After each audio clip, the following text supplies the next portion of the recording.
Goffgrafix, and I'm going to show you how to remove the background from this image. What I'm going to do to start is I'm going to duplicate the current layer.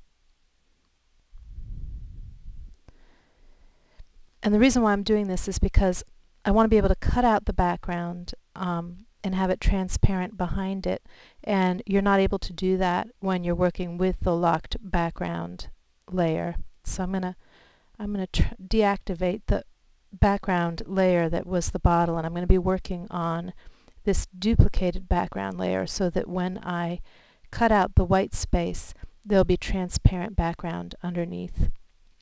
The tool that I'm going to use is the polygon lasso tool.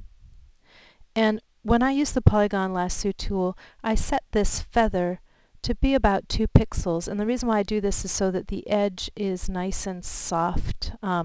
It's not a hard edge. It's a little more forgiving when I'm doing a cutout. I'm going to zoom in a little bit so I can see what I'm doing.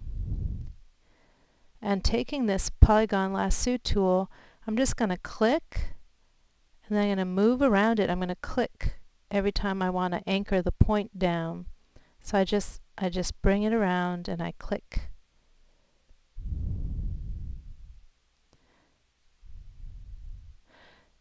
Now, I have found from experience that it's a good idea to cut out pieces of the background in sections and then resume, which I'm going to do. And you see how it cuts it out? The reason why is because sometimes if you're clicking and you double click by mistake, it finishes the selection for you, and in some instances, like if I'm clicking around the outside here and I get to down here and I double click by mistake, all of a sudden my selection crosses and I have to redo all of it.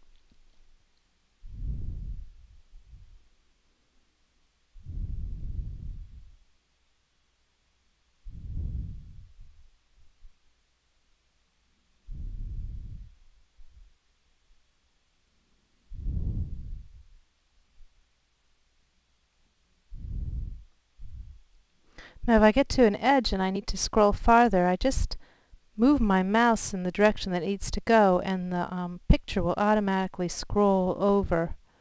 Once I have it completely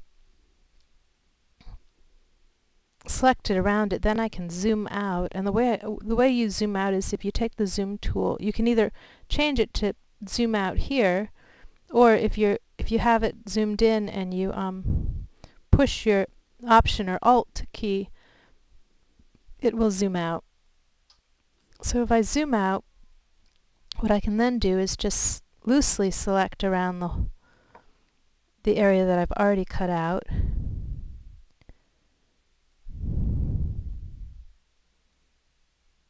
And then I'm going to go to Select, and I'm going to choose Inverse. And what that does is it selects everything around the area that I've selected. And I'm going to hit my Delete button to remove it.